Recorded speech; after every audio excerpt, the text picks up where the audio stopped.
one of the most incredible things that happened for me was a place, and that place was called the Santa Clara Youth Village, or its buzz name that all the kids used was called the Wutzit Club.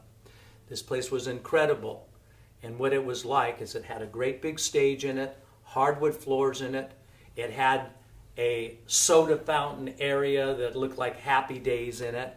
It had pool tables in it, and it had kind of a rumpus room where people could hang out. And everybody from any school in the whole valley could go to it as long as they were high school age. They had to present a student body card to be able to get in. And then they got a Wutzit card. And that Wutzit card you can see on the website because we took some pictures of those Wutzit cards. But anyway, that was an incredible place to be, incredible in what was happening with the music, and the man who actually created the Wutzit, or the Santa Clara Youth Village. His name was Father Schmidt. He was a priest. He was a wonderful, wonderful man. And he was also very connected to, long before I met him, very connected to lots of movie stars.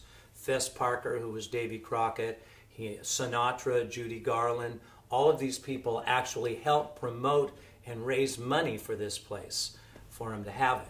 And kids just loved it, and everybody all the kids in the valley where I grew up all went there. And the music was different from night to night. The gig that I got charged up about the most and energized for and enjoyed the most was playing at the Wutzit Club. And even though we played there many, many, many times, each time we would play there, it was meaningful to me.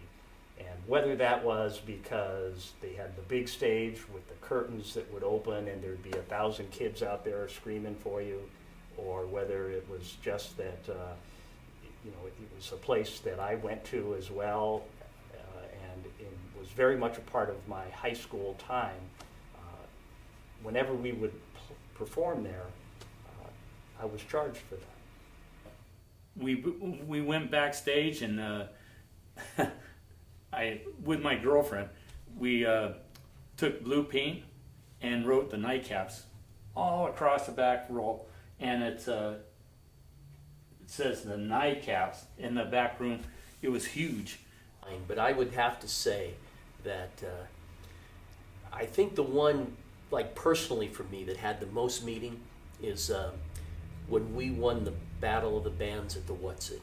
And I think the Battle of the Bands at the Cow Palace was probably a bigger venue and involved more bands. But I think because that was a place, as a young teenager, I used to go and hang out, and I knew a lot of the people that were there, and we had gone through that battle the year before, and I believe the Jaguars won that, and so we didn't win that one. The next year when we got in it, I think there were so many phases to it. You played one night, there was I think like 4 or 5 bands that played, and then the winner of that came back for a semifinal, and then you had another 4 or 5 bands, and then the winner of that went on to the I guess it was like another semifinal, and then finally the last one, and I think there was 10 bands in that. And I think just because of the meaning of that whole thing, I will never, and I guess this is the image I have, I'll never forget us being on the side of the stage when they were announcing the winners, and they started with 3rd place. And I remember hearing the 3rd place band, the 2nd place band, and I remember one guy that used to help our band a lot and actually wrote one of the songs that we recorded, Dave Daly. And I could remember him kind of jumping up and down when they announced the 2nd place band. And he looked at me and he started like shaking, and he said, "You won, you won." And I kept saying, no, don't say that, don't say that. And they kind of drug out the announcing of the 1st place band.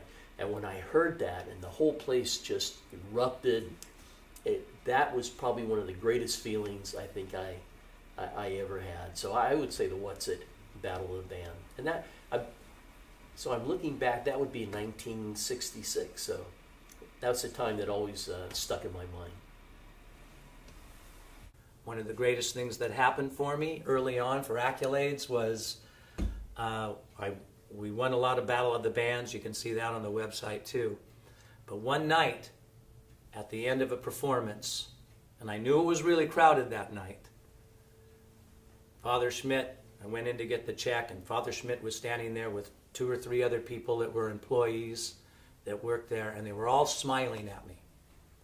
And I kind of didn't understand what was going on. And he said, "Congratulations, you just broke the record. 2,200 kids came to see you perform tonight."